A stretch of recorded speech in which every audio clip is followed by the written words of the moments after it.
welcome to the Hollywood Critics Association Cobra Kai Season 4 discussion. Spoilers! We're getting that out there right now. There are going to be spoilers if you have not finished the season yet. Come back and watch us after because we don't want to ruin it for you.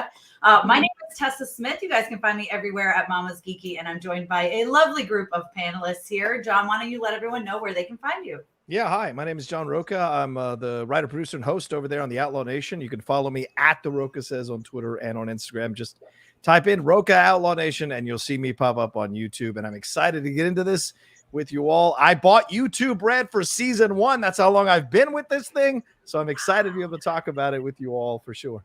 That's awesome. How about you, Heather? Hey, everybody. I'm Heather Wixson. I'm the managing editor over at dailydead.com. I'm also a Fangoria contributor, and you can find me over on Twitter at The Horror Chick. Awesome. And last but certainly not least, Adriana, why don't you let everyone know where they can find you? Oh, so my name is Adriana. You can find me at on the cinemasoloist.com or the cinemasoloist.org, and I'm on Twitter and Instagram at Adriana. Perfect. All right, guys. So the first thing we'll talk about is when we got into the series. I'm not a YouTube Red. I don't go back that far, John. I was like, I don't want to buy YouTube Red just for this show. Right. So I waited until it hit Netflix, but it sounds like you've been around for a while. Well, I mean, I'm a kid I saw this thing in the theaters, the original film. I've been through the whole thing. So for me, I was like, I got to see how they took a YouTube video and turned it into an actual series. And it's an interesting angle. And I was working at Collider at the time. I think we had the creators in. So that got me more excited when I heard what they had to say about their approach to it.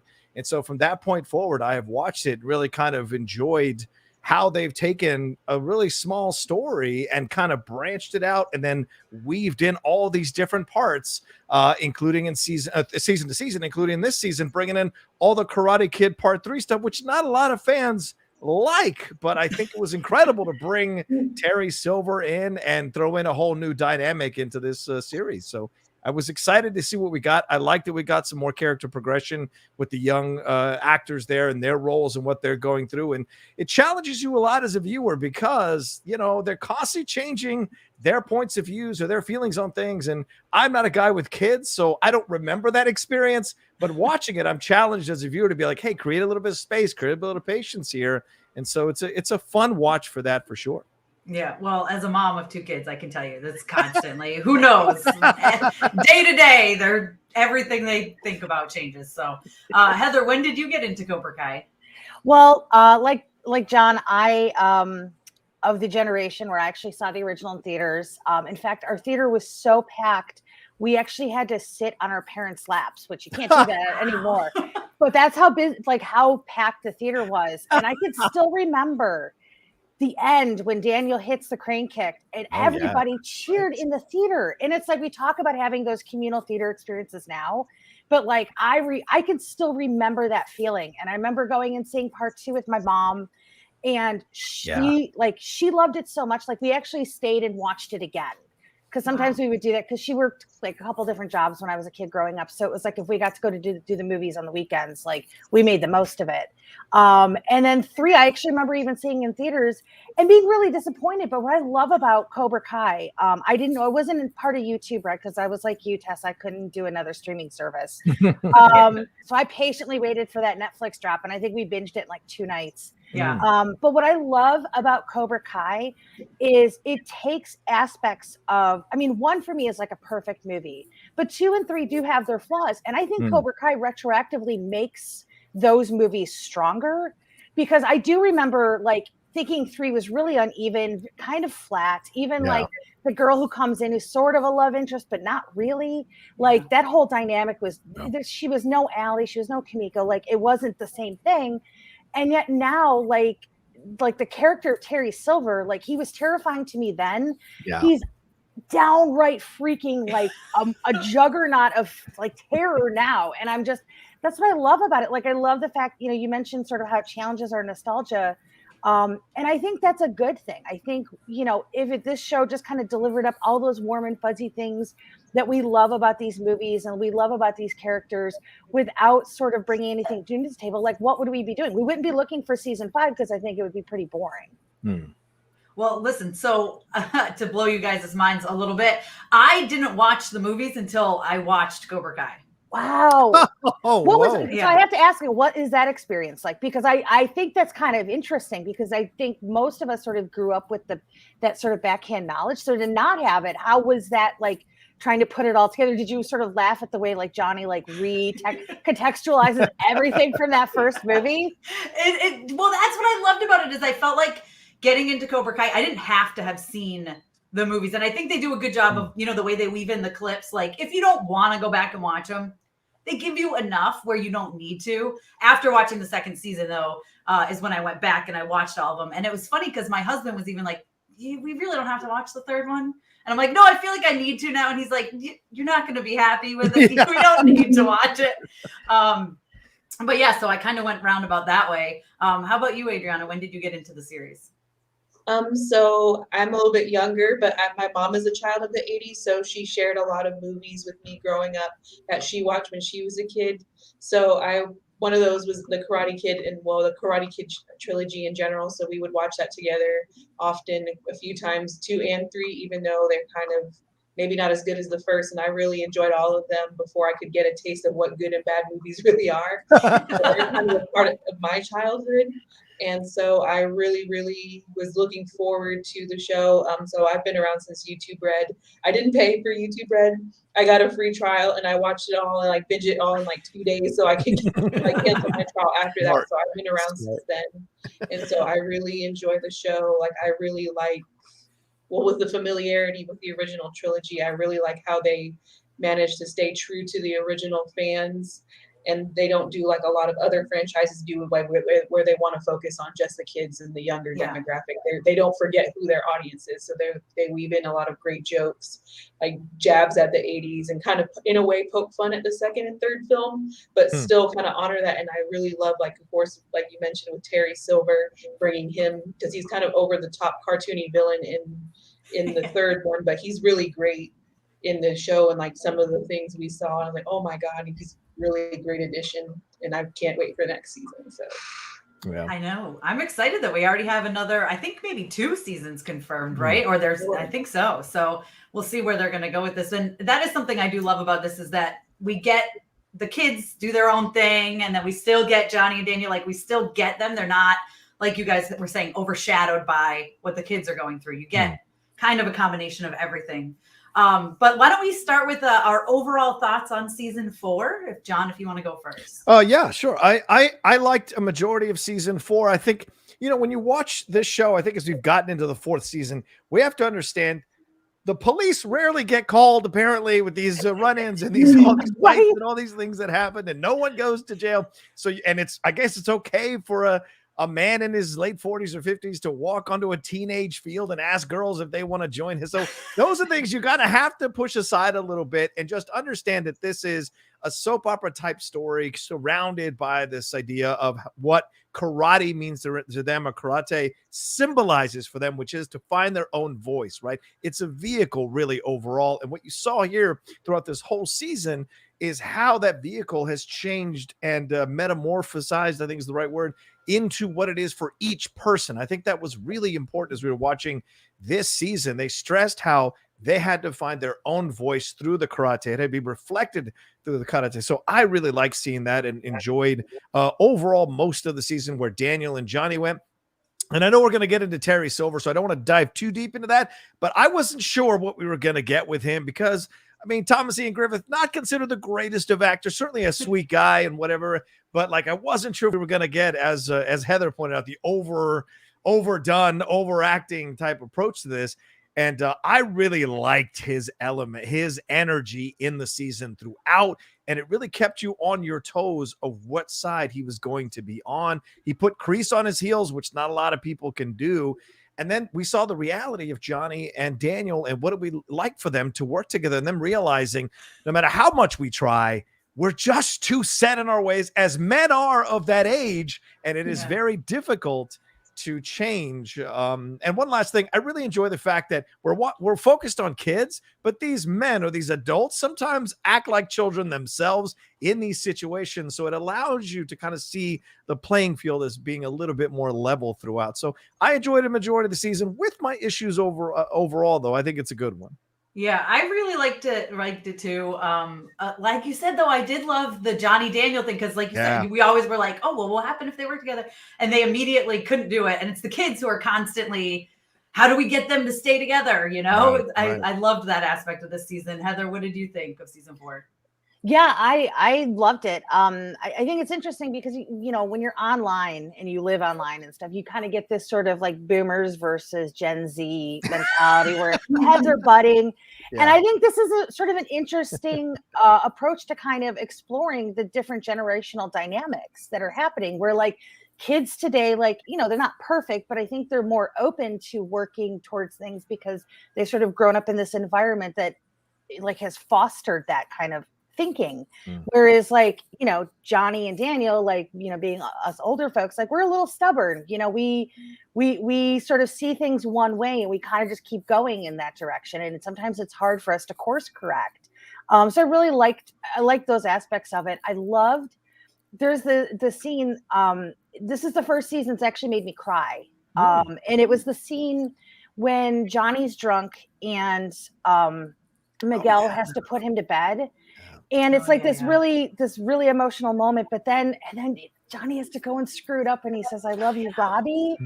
And just that look on his face, I like my heart broke for that kid like 3 times over because, you know, like he doesn't get it. He doesn't understand that like Johnny doesn't not love him, but he's still in this pain from like his kids and things like that. But I think overall, like I really was surprised by the direction it took. Sorry, my dogs are freaking out right now. She's Winnie, please. Oh my God, I'm sorry.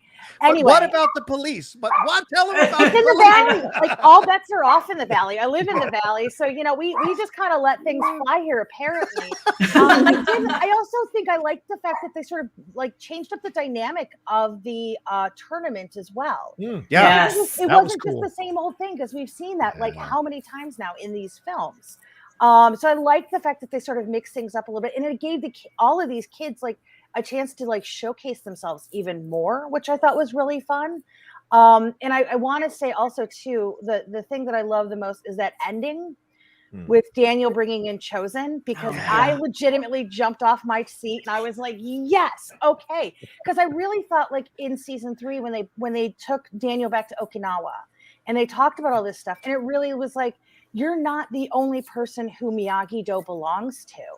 And, you know, and it just, you know, and me as a 7-year-old who was obsessed with Ralph Macchio wouldn't even believe I'd be saying this, but like Daniel, like in these seasons, he's just kind of like a stick in the mud, and he's not the most fun character. And you kind of just like, oh my God, we get it. Like, okay, you were Miyagi's, you know, sort of son and blah, blah, blah. And I really like the fact that this is Daniel finally embracing that it's not just about him anymore. Like Miyagi-Do isn't just him. And I'm really excited to see where that goes in season 5. Yeah, that's definitely what I'm most looking forward to, I think, in season 5. And it feels like we'll get things switched up a little bit again.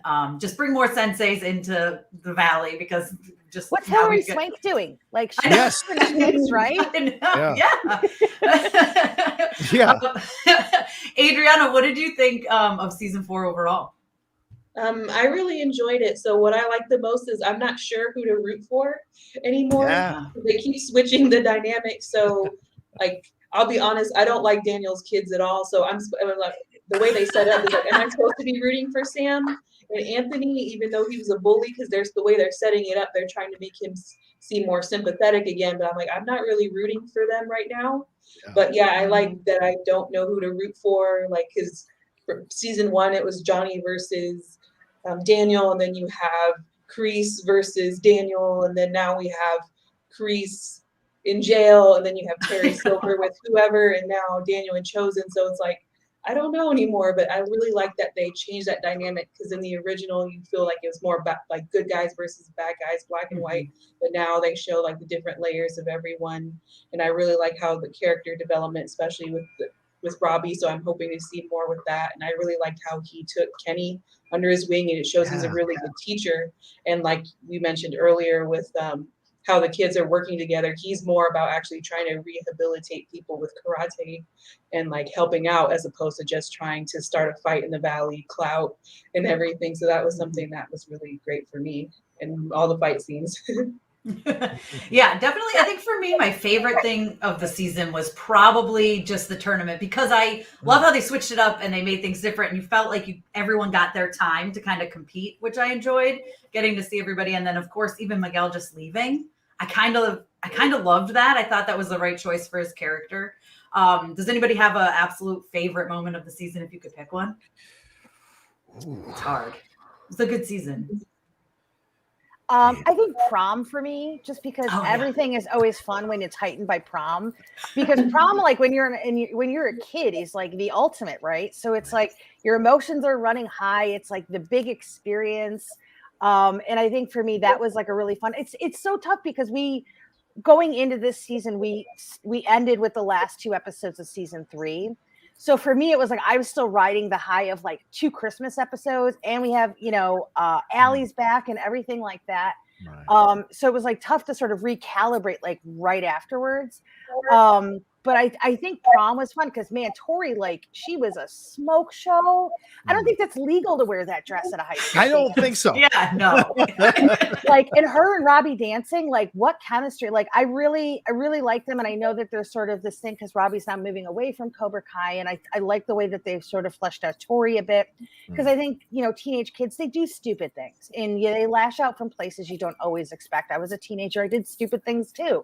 So I really like how they kind of opened her character up a little bit more to where she's not afraid to, she's not completely closing herself off anymore, which makes her a little more vulnerable, which I think is interesting. And I think the sort of revelation that comes at the end of the episode when we see how she finds out that Terry kind of paid off the ref to sort of ignore when she stepped out of bounds. Yeah. I think that's going to be an interesting thing for them to explore with her character. But yeah, everything prom, when you're in high school, like prom is it.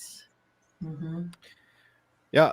I think for me, it was when Terry called Johnny to show up at that spot, and he beats up Johnny in front of Kreese. And Kreese, for the first time ever, we see Kreese actually have a conflicting feeling about Johnny. And we see this whole show is so tied into the father-daughter or father-son dynamics, whether they're actually biologically related or not, that the mentor, the sensei, all of that. And in that moment, you saw that there is a deeper bond that Kreese feels for Johnny, that the whole reason he's doing all of this, maybe in some messed up way, because this guy's a messed up guy, probably not in touch with his emotions that well.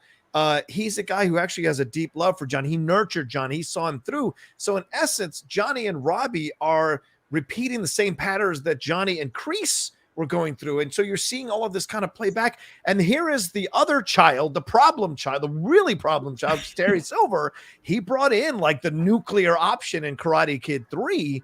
And now he brought him in again into Cobra Kai, and he can't control this option. And this monster, the Frankenstein monster, has turned on him now and put him in jail. And now Terry Silver, who really has no remorse here, is going to be in control of Karate in the Valley, and he's going to spread Cobra Kai's message. So I love the dynamics working in that scene with all 3 of them, right? Terry trying to impress Kreese, Johnny thinking he's going to kick both their butts and being completely humbled, and then Kreese struggling with which student to put his loyalty with. And so it was fascinating. Totally didn't see it coming, and I loved it. Yeah, it was great. What about you, Adriana? You got a favorite moment? I think I really liked the moment when Miguel and Johnny were sitting together having lunch. I really liked that growing father-son bond with them too. And I like that he's like, I still want you to be my sensei. And he's crying. And that was like Heather said, this is the first season I actually cried on. That was one of the few scenes where I've cried at. And I really love their like growing dynamic and how Johnny's like softening up a little bit and learning to be like a proper parent, and also like thinking about his like mistakes with Robbie too, and like trying to build that back up as well. So that's something I really loved. And really there was a Lots of good stuff this season. And is there anything that stood out as you guys that you didn't hate, but you really weren't a fan of? Can I just say Carrie Underwood? Yes. Thank you. Thank you, Heather. God bless What her was heart. that? I bless her heart, but I didn't need it. Like, Yeah. you know what I mean? Like, I get it. It's okay. It's fine. We only had to see a little bit, and then it goes into the montage. But I was just kind of like, we don't need this. And Carrie Underwood's going to play a karate tournament in the Valley. Gosh, my dogs are really going nuts. I'm going to go on mute for a second. But yeah, Carrie Underwood, sweet gal, but I just didn't need her this season. Yeah, I had like 2 or 3 moments. I think Carrie Underwood stuff, because of, you know, outside stuff and her anti-mask approach to things, really kind of bothered me. But I'm like, I could have forgiven that if she had come up and did an incredible remake. That song is so untouchable. It is so, I mean, like, to try and do a remake of that, you've got to really take that song to the next level. And no offense to Carrie, she's a great country singer, and some of the Sunday night, Monday Night Football, whatever it is, it's fine. But like, this song is you know, just epic. And to try to do that version, I just don't think it worked at all. It didn't mix at all in any way, shape, or form. And I will say this, and I don't mean to be off base here or out of line here, but I would like a more Asian influence beyond Chosen, beyond the Okinawa. This is the Valley. There are a lot of Asian families in the Valley, and I'd like to see like an Asian dojo or Asian-led dojo there that's kind of commenting on these. Like, they're so dramatic. What is this all like? I would like them to come in and even kind of meta comment on this being so dramatic, because the only Asian characters we saw was the arrogant Asian guy from Cobra Kai, Tyler, the worst. Right, Tyler, and then the referee who took oh. money. So, I mean, to me, I need to see more positive Asian characters in this overall. Bringing in Chosen is going to be awesome, so that's going to be a positive. But I would like to see more of that throughout this. But to balance that, I thought Kenny, that storyline was fantastic. I really loved the progression of Kenny. You felt the tragedy of this young kid, him showing up dressed up the way he's dressed up, and then them catfishing him, which you saw coming a mile away, but it still worked. And then him like going the Miguel route, where he's like, I'm going to use Cobra Kai to put my anger into and fight back and blah, blah, blah. And then Robbie seeing like, oh man, here I was rebelling against other mentors, and here's my first student, and that student is rebelling against me. And how that changes you, that experience. So to counter that, it was nice when they brought in a black main character here, or a new black main character, and gave him a lot of space to lay claim to his role in the show. So yeah, I'm really excited to see him next season. Yeah. He goes.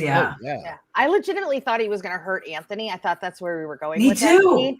And here's the thing: Anthony is also the worst. Like, yes, kid, like Anthony's the worst. And I'm like, why are we following him? But I get it, because it gave us Kenny basically.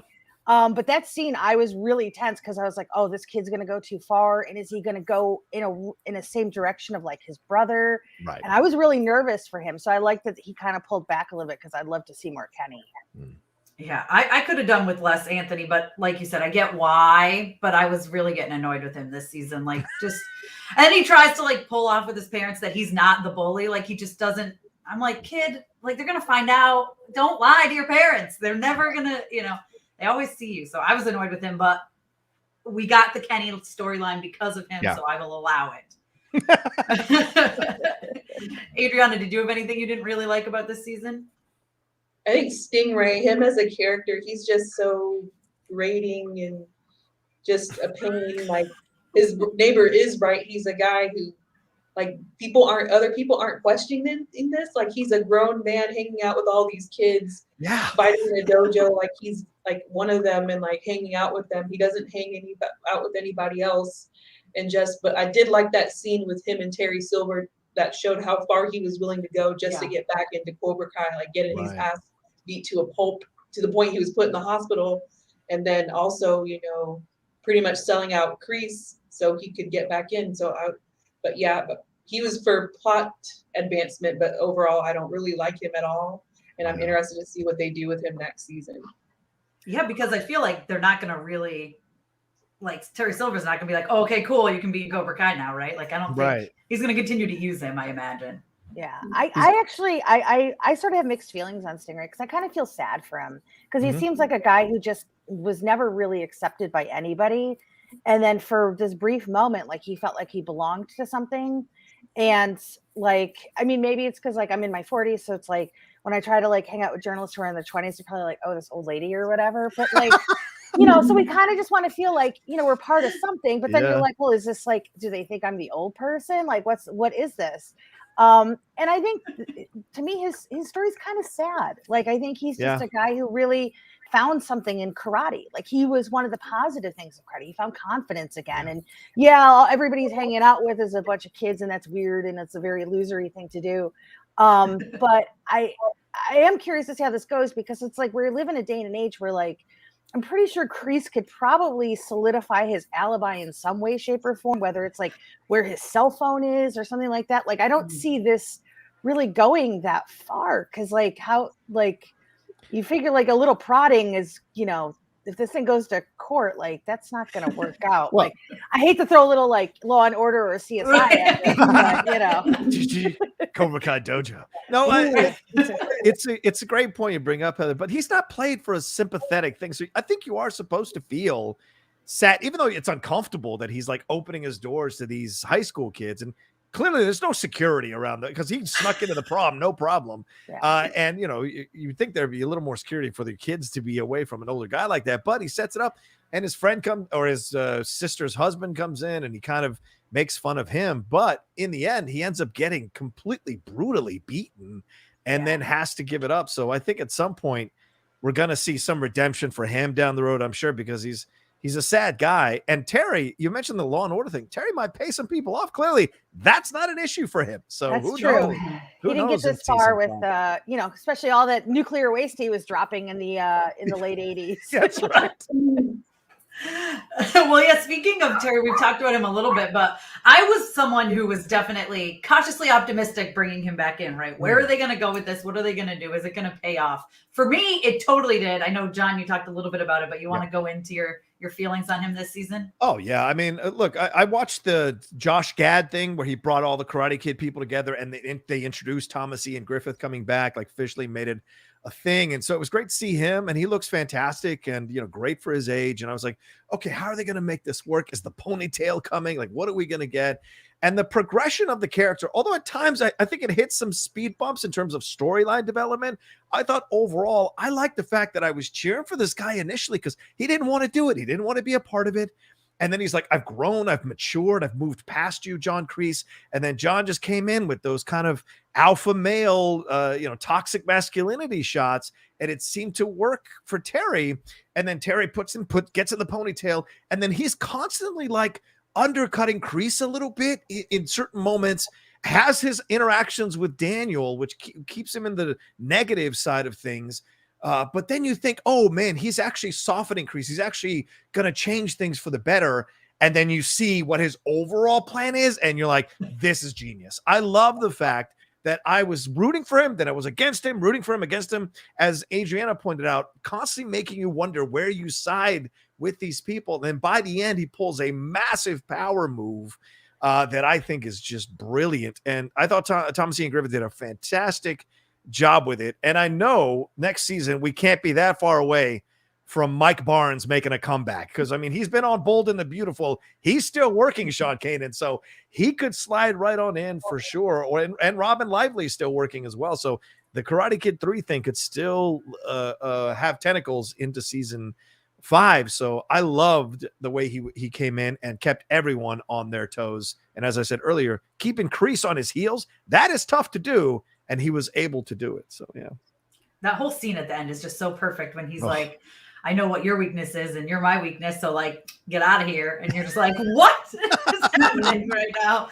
Like, this is crazy. When it all started to come together, I was like, oh man, this is where they're going with it, because you think you're in the last episode. Are they just going to finish the tournament and kind of end? But no, they gave us so much after the tournament. I felt like to lead into next season. Heather, how did you feel about Terry this season? Well, it's funny because like we've spent the last couple of seasons like wondering like, who's more manipulative than John Kreese, right? Like who could take things even further?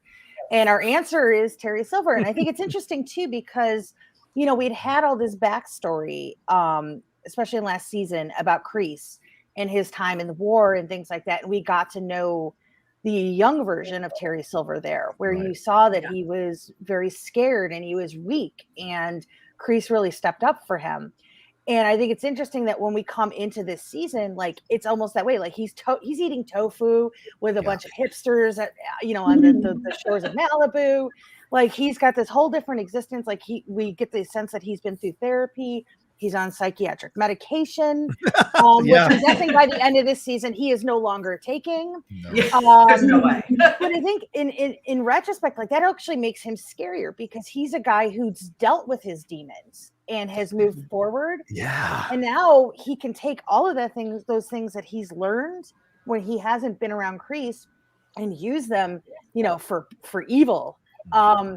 And it's really interesting. I really thought, John, when you mentioned Mike Barnes, I really thought we were going to see Mike Barnes by the end of the season. But I'm glad we didn't, because again, it was something I was just sort of expecting, because you're like, well, Terry is here, so here comes Mike Barnes. Yeah. But I think it'd be interesting to see him come in against Terry Silver in season 5. That would be an interesting dynamic where he's a guy who pushes back against him. That would be sort of interesting. But he was the bad boy of karate. And once you're the bad boy of karate, like, do you ever change? Like, I don't know. But I just, that last scene I loved, that was just like, it was so perfectly set up. And you see the cherries kind of hit and you're like, oh man, like what is going on? And because I actually was kind of scared also too that Terry killed Stingray. Because Wow. Because that was a little brutal. And I was kind of nervous, like how far that was going to go. So yeah, I'm really curious to see how this all plays out. But Kreese, like, is a guy who, he's been through it. Mm-hmm. And I can't even believe I'm saying that, but you kind of almost want him to win in a way now in season 5. I don't understand this, Cobra Kai. You put me up in all kinds of emotions. Yeah. But that's what's so great about it. Like, it really, like, I love how you guys talk about how your allegiances change, because every episode, it's almost like, well, you're in this. Wait, no, how about this? And it's really, really smart writing that they're doing. And I don't think they get enough credit for that. So yeah, I'm big Terry Silver fan. You're only as good as your villain in your story, and he is a hell of a villain. Mm. He is. He's good because he underplayed it partway through. Then he switches, and you're just that like, opening though with the luncheon with the girlfriend. It was just like, so because that was just not what you're expecting. Like I was, was he going to be down in the dumps like Kreese, or it wasn't what you're expecting, and bless him for just really kind of thwarting your expectations. Yeah, because I was even kind of like, is he going to really be in this, or did they like tease us? Like he's just going to be in the beginning and then be like, no, I'm good. And you're like, oh, okay, that's it. Right. I don't know if you guys saw the video, but one of the showrunners said that when they reached out to Thomas about coming in for season 4, the first thing they asked him was like, how are your kicks? And he sent them this video of like him just like kicking a solo cup off of like training gear in his backyard. Like first time he'd like done a kick in like how many years. And they were like, okay, great. You're good to go then. Fantastic. Like they didn't even have to train this guy. Like he's just been kind of sitting around for decades now. And he's like a total killer, still, which is pretty amazing. Yeah. That's great. Adriana, what did you have anything to say or add about Terry? I mean, I don't have a lot much more to say than you guys did, but yeah, I liked how they brought him in. And it was really unpredictable because, like, of course, like in the beginning, he was like, no, I'm good. I've changed, turned over a new leaf. And I feel like this is an overall thing with Cobra Kai is like, can people really truly change? Like people like him, like at first, like with Johnny, like, he's still having a hard time getting rid of, those Cobra Kai ways. And those are like embedded in him. So it's always like, can someone turn around? Can they be rehabilitated? Do people deserve redemption? And like when you see with Terry Silver, he is obviously like, I'm trying to think of my words, like Heather said, he's gone to therapy. He's done everything he can to get better, but now he's using that for, destruction and doing bad things. So like, what is he doing this for? That is my question. So he's like a man with money. Is he doing it because he's bored? Or just has no conscience and he just wants to see the world burn? That's my thing, because he's throwing money everywhere. He literally has not much else to do, it seems like. And that karate thing is pretty much woken up whatever hidden thing was inside of him. So Yeah, so sorry if I'm mumbling, but yeah, that's what I think. There's nothing worse than someone who's read the 4 Agreements and all these other books and the secret is like, oh yeah, and I'm gonna use that for evil. And I don't think that's evil at all. In his mind, he's convinced himself that if I'm thinking this because I'm so elevated, I've gone through my therapy and whatever, that I must be correct in my point of view. Because remember, he goes to Daniel and tries to apologize to him. And I don't know how authentic that scene actually is, but I rewatched it a couple times. I'm like, is he lying or is he telling the truth when he's trying to tell Daniel, I was on cocaine, it was a different, which totally is a great explanation for why he overacted that whole movie. That was like, we laughed our asses off with that. I was like, that is the perfect line. I'm like, that totally makes sense. I could buy that. And it's like, he's like, and I've changed and I've done all these kinds of things and I'm just trying to apologize. But Daniel doesn't want to hear it. Again, Daniel, in those critical moments, as you said, he becomes this stick in the mud. He's stuck in the old ways of thinking. He doesn't create space to maybe hear another person and understand them, which causes conflict down the road. And so Terry, when they, walk into his house and confront him with Kreese, when he's walking back to the car, he says, I'm going to get that arrogant SOB. And so clearly he felt there was this moment to reach out and it was cut off by Daniel. And now he's back into the old ways of going after Daniel. So it's just a fascinating approach to this character. So good. Even just that moment at the tournament when he's like, oh, they're not going to call it on that. Like, don't worry. That's not going to happen. Oh, right. And you're like, oh, yeah, because he totally paid him off. Like, he knew. Yeah. It's just, you're just like, that's great. Just little lines like that.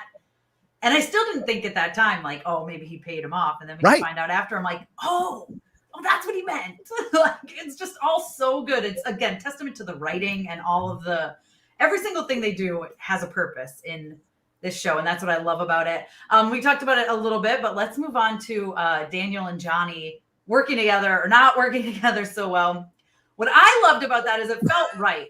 You're like, there's no way these two can get along as much as we want them to. They're constantly fighting, kicking through the walls and, everything that they don't want. Like Daniel's like mad. They're yelling. They can hear, they're trying to meditate and they hear Johnny outside screaming at the kids. I thought that was absolutely perfect. John, how did you feel about just them trying to share a dojo? Well, let me tell you something. As a man of age, I absolutely understand both these guys because you're like, I grew up at the time they grew up watching the stuff and I understand it, because you go through the wars of your life and you think, okay, this is the way things should be. And it's so funny because when you're a kid, everything is very dramatic and everything is world ending. And as you get older, those feelings start to come back. Everything is so important. Everything is world ending. So you almost regress in a way back to that time. So everything is more important. So the emotions are higher and you see Daniel at numerous occasions here going at Johnny. You see Johnny with his kind of childish approach to the world because he's just that way. And you understand why when you see the flashbacks to being a young child and what he went through and missing his father. And so you see why both of them are like this. And Daniel, of course, also having an absent father. It's really interesting. They both have this kind of connection, but they went in two different directions because I think the mother influence for both of them took them in two different directions. But yet they're so set in their ways that even though their heart is in the right place in trying to work together, they're just too stubborn about being able to do it, which is why I think it paid off really well by the end where they have that conversation with Sam before she goes out there to fight Tory during the break, saying to both, take whatever you learn from him and whatever you learn from me and find your own voice with it. And I thought that was really great. And it was an interesting color to see him getting jealous like a child, like a guy who has done no therapy, very jealous of seeing someone else taking something from him. And then Daniel himself getting worried that my daughter is being influenced in the negative way. So clearly whatever words they've said to forgive each other, they don't actually forgive each other. They're still wary about each other and worried what their influence is going to be on their own respective kids and on their dojo kids as well. So I thought it was great to watch the up and downs of this progression. And I was worried we'd seen everything we could with this relationship, and we haven't. That was so much fun to see throughout the season. It was. I think next season they're going to continue it to surprise us. I really do. Oh, yeah. Heather, what did you think about them like working together and then not working together and then kind of working together again? I love the back and forth. I think John brought up some really interesting points about sort of this generation, because I think what's interesting, and you see it a lot like in 80s movies, is that, so many of us grew up with a single parent household. And I think what's interesting is you have this whole Gen X, sort of generation who really were raised by other influences because, most of us who had single moms, we were kind of getting our guidance elsewhere. I mean, I'll be perfectly honest. When I was a kid, my biggest hero was Hulk Hogan. That hasn't aged very well. But, as a 6-year-old who, believed in all the things that Hulk Hogan was saying at that time, he was kind of like my father figure. And I think it's interesting how we have this generation of kids who grew up with, most likely without a paternal figure in their life. So they had to find them elsewhere. And Johnny found it in Kreese, and, Daniel found it in Mr. Miyagi. And so I think it's a really interesting statement on that. And, and as John mentioned, sort of the dichotomy of how you could take two different paths with that. I think for me, what's really interesting is I honestly again, it's one of these things me as somebody who was totally obsessed with Ralph Macchio growing up. I think William Zabka is honestly this series MVP. Oh, yeah. I think that there are things that he does in this series so quietly, that he's so freaking good. And it makes me realize that I feel like for years, Hollywood slept on him. And it makes me a little sad because it makes me think of all the things we could have had within this time frame of I know he did movies and stuff like that, but I just feel like you see what he can do. He's not just somebody who's in this show to reclaim the glory of being the bad guy in the original Karate Kid. They're doing some real work with his character. Mm-hmm. And it's one of those, I came into this oh, we're getting more Daniel LaRusso. And by the end of season 1, I was I am Team Johnny, full blown. Maybe it's because part of me just wants to be an inner, live out my inner child and, just do stupid things and draw dicks on billboards or whatever it is. I was a really good kid, so I have to, maybe I just lash out now. So I love their back and forth. I love, give me a good training montage any day of the week. I'm there. God. Their montage game is tight on this show.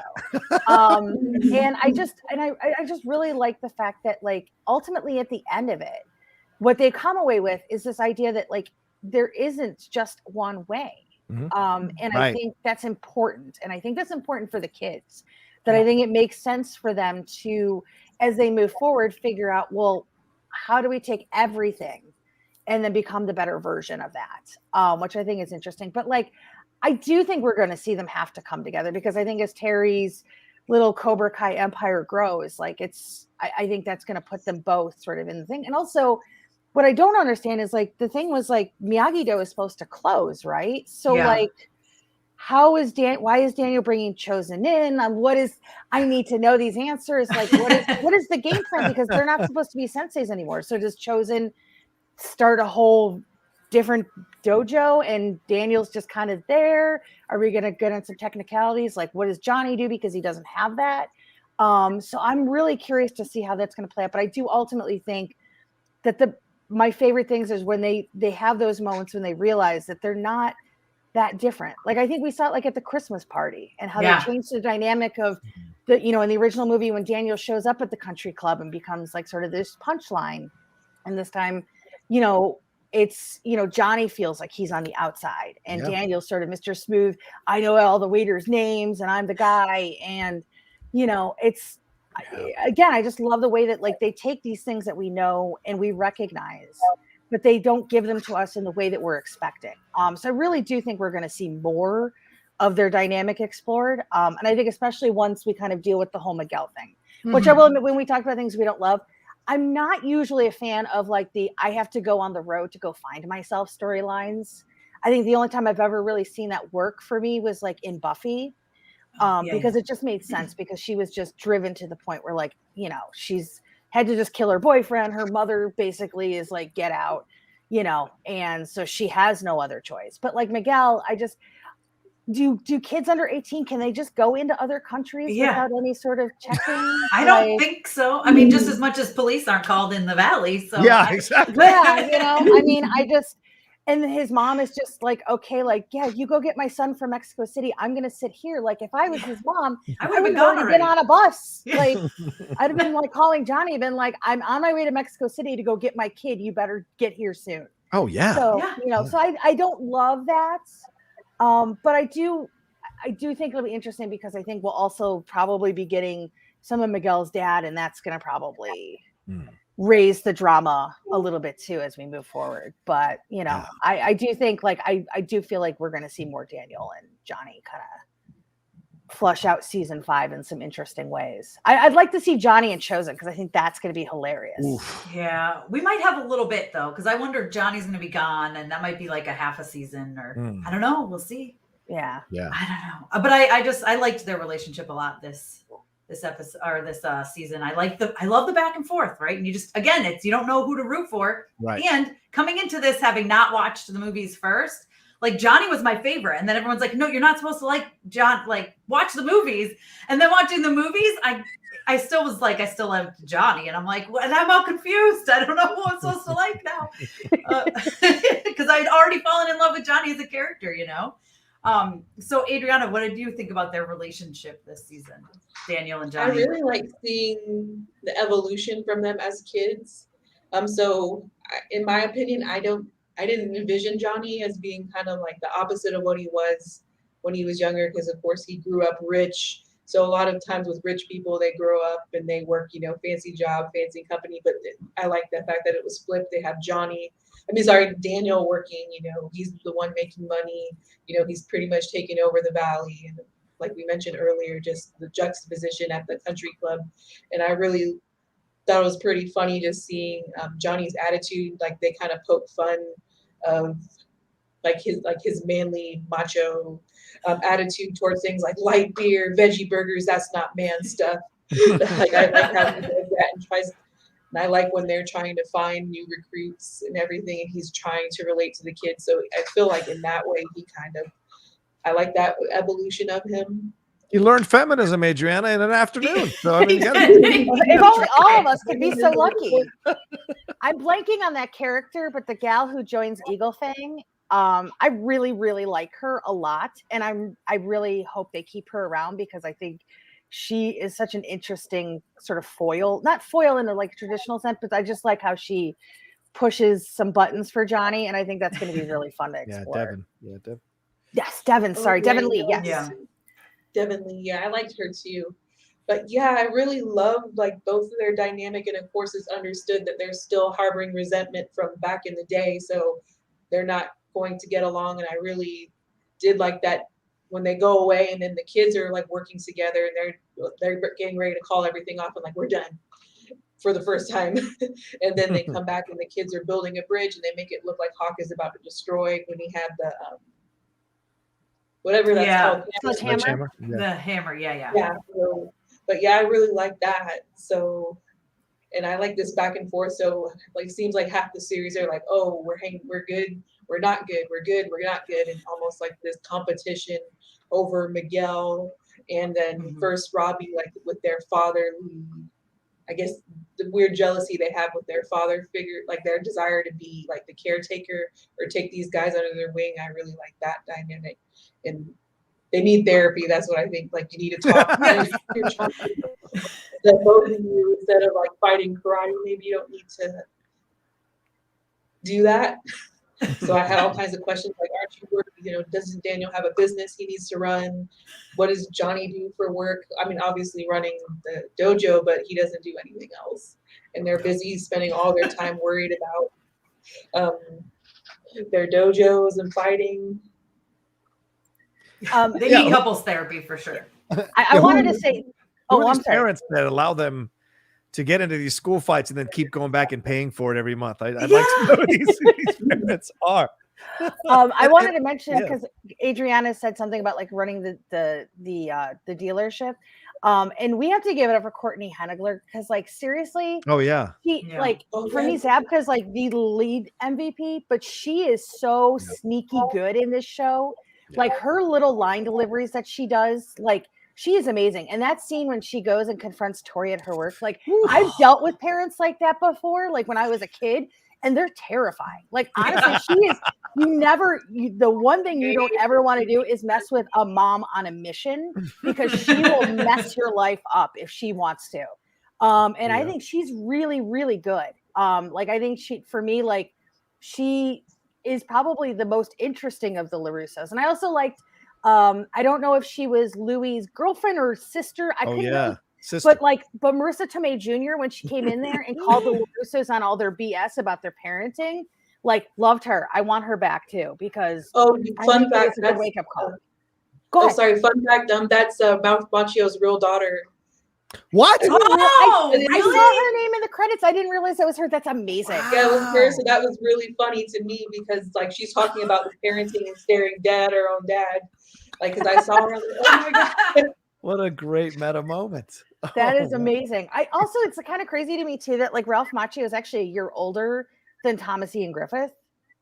Oh wow! Like he's always been like the oldest cast member. Like he was older than Zabka, Elizabeth Shue, and all of them in the first movie. Wow. And older than like it's kind of ridiculous to me that like somehow he's a year older than Thomas Ian. Like it just kind of blows my mind because for me he perpetually looked like he was 14 years old for like 25 years. So, but yeah, I love that he brought his. I saw his daughter's name. I didn't know what she did, so that's awesome to hear that. That's amazing.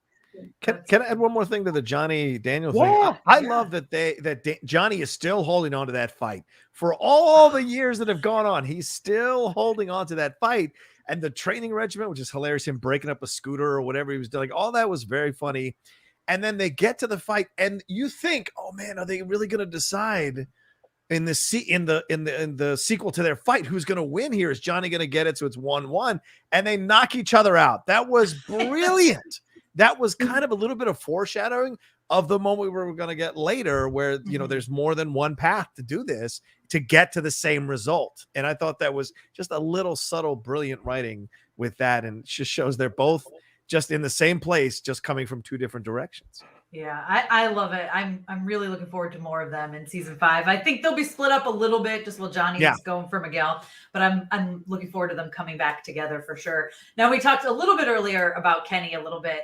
But I want to get into it and see what you guys thought of him as an addition. Again, I loved him as an addition. I was like, I can do with much less Anthony Larusso in my life. But if we need to deal with him so I can get Kenny, I'm here for it. Because I really like the Kenny and Robbie dynamic, and I'm excited to see where that goes. But John, you want to talk a little bit more about your thoughts on Kenny? I mean, what can you say? The actor's name is Dallas Young. Incredible, just incredible. And I've looked at his resume. I'm like, this little kid's been working for quite some time. So he brought a nice, interesting element. Plus, what I think is great to see is black nerds. We don't see a lot of black nerds being focused or getting the shine in content. And I have a couple of friends who have a show called Blurs in the Hood because they want to kind of show black nerds exist, and they are a good. My friend Blurred Girl as well. She's great. So it's great to see showing a black nerd, and he's like really nice kid, and he's into this stuff. And then seeing that it's a Larusso who is bullying him was such a nice twist,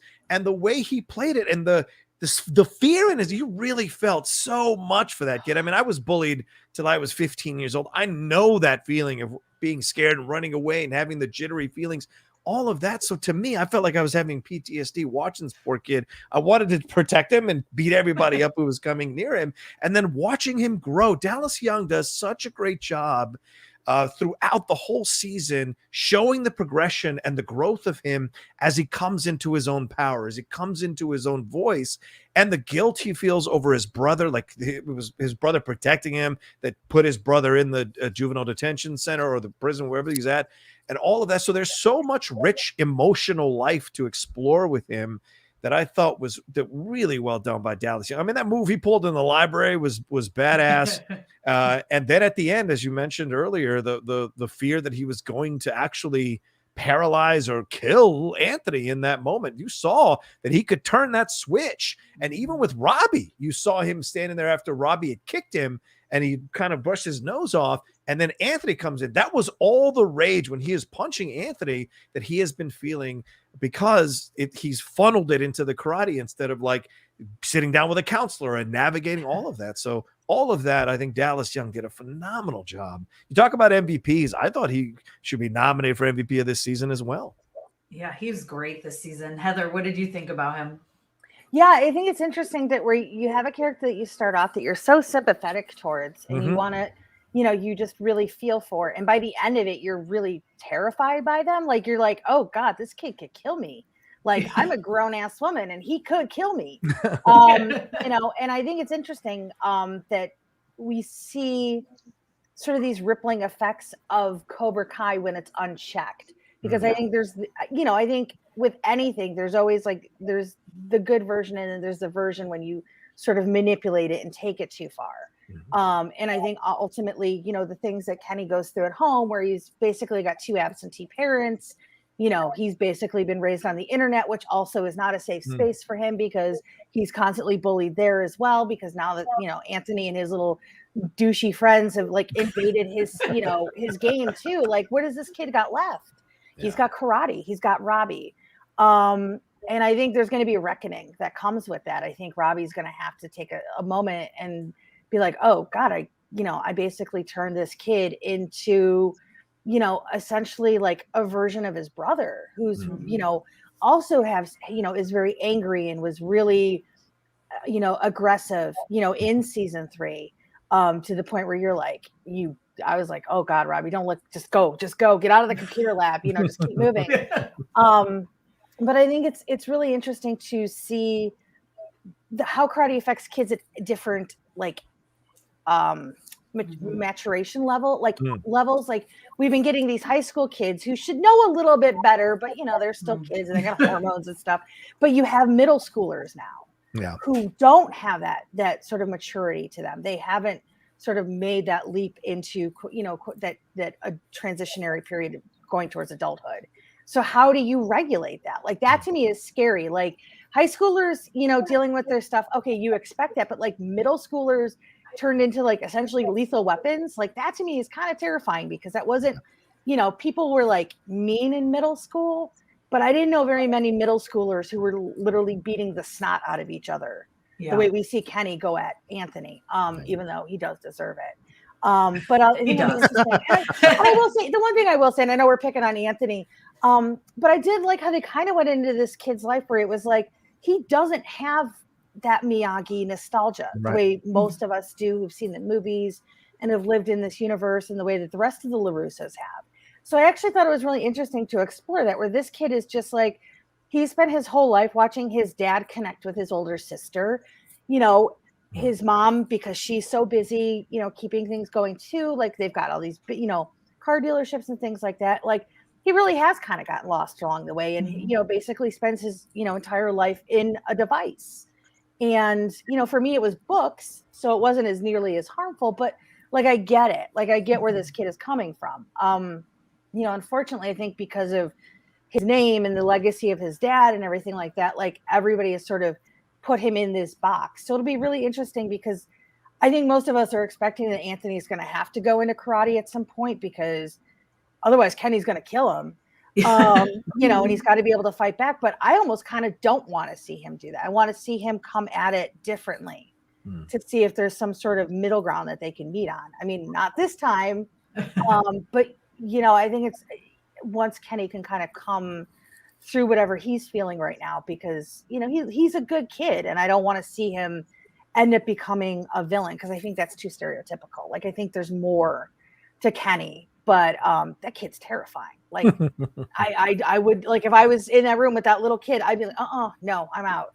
I also want to say too, we talk about the villains, and I talked about sort of Tori's evolution. I will say, for me, season 3 Tori was like watching Freddy Krueger walk through a group of high schoolers and just go nuts, and I miss that a little bit. But I like her dynamic. But I think Kenny potentially unchecked at the middle school level, that kid could potentially become little Freddy Krueger and just destroy these kids and put everybody on check, which is interesting. So, but he's a fantastic actor. I really hope we get a lot more from him next season. Yeah, I loved his subtle progression throughout the entire season. I was a big fan of that. And by the time you get to the end, you're just like, whoa, this kid, again, let's not leave him unchecked because he could literally kill somebody. Adriana, how did you feel about Kenny and then Kenny and Anthony? So I really like that dynamic. I'm really, really hoping they don't completely do the villain story with him because he was such a sweet kid in the beginning. Like Yeah. he does remind me a lot of my friends I've had when I was younger, and still to this day, like loving anime, games, drawing, just being himself, and people just pick on him for that because he's a little bit different. So I had a lot of sympathy for him. And then when he went to Cobra Kai, and I was like, oh no, don't do it, don't go there. But I really enjoyed seeing Robbie mentor him, and I mentioned it earlier, but I do like how Robbie took him under his wing, and he wasn't really trying to corrupt him. He was just trying to show him how to defend himself and protect his own self and not rely on his brother, which I really like to see. But then of course I really got sad when of course Kreese and Silver come in and corrupt this poor kid, and he's still young and impressionable, so he doesn't have that complete sense like this is maybe not the right thing to do. And and I really like all of us, I agree. I don't like Anthony at all. He hasn't built enough sympathy points yet in my book, so he still needs a little more redemption. Yeah, they took away his device. Yeah, he got grounded, but I still don't like him. Like, I don't. Same with me. I don't really want to see him do karate either. It doesn't seem like it's part of his character, and he hasn't had an interest in it thus far. He's just like, I don't really care about Mr. Miyagi. I'm gonna do my own thing, even though he apologized. But I don't really honestly want to see that. But like, I really like Kenny, and I'm really interested to see what they do. But and I hope he gets to redeem himself and like bond back with Robbie, and they don't do the stereotypical villain route. But also with the representation, I really like that they have like this fleshed out black character. Yes. And especially in the beginning, in all the original films, they're kind of lacking in diversity. And like I said, this show is set in the Valley in Los Angeles, California, which is one of the most diverse cities ever. And you don't have that many, even with like we have Miguel, but even then there's still a little bit of like flaws with their representation. Like you notice they don't completely speak Spanish. Like when the grandma speaks, they speak back to her in English, which is, I don't know if anybody else caught up on. But yeah, I think that's good to have more characters thrown into the mix that have actual meaty parts, and they're not just like side characters. Yeah. As a Latino, I noticed that, and that's exactly because my parents are immigrants, and so seeing the switching back, that's absolutely what happens. And I love that they clarify that they're Ecuadorian, they're not Mexican. Yes, so when he made the meal. It's because of Johnny's ignorance of it all, But he was trying, and that's what you have to create space for. He was trying with the salsa and all of that. Yeah, but he's like, have this salsa. Just like homemade. It's homemade. That part was great. Oh man. I'm definitely looking forward to what happens with Kenny and Anthony. We talk about the karate thing. He was even like, he paid someone to clean the cars with the credit card. I was like, what is he doing? I would kill my kid. I'm a really big like American Dad nerd. And for me, what that reminded me of, there was an episode where Stan Smith is trying to teach his son, Steve Smith, like how to stand up for himself because of bullies.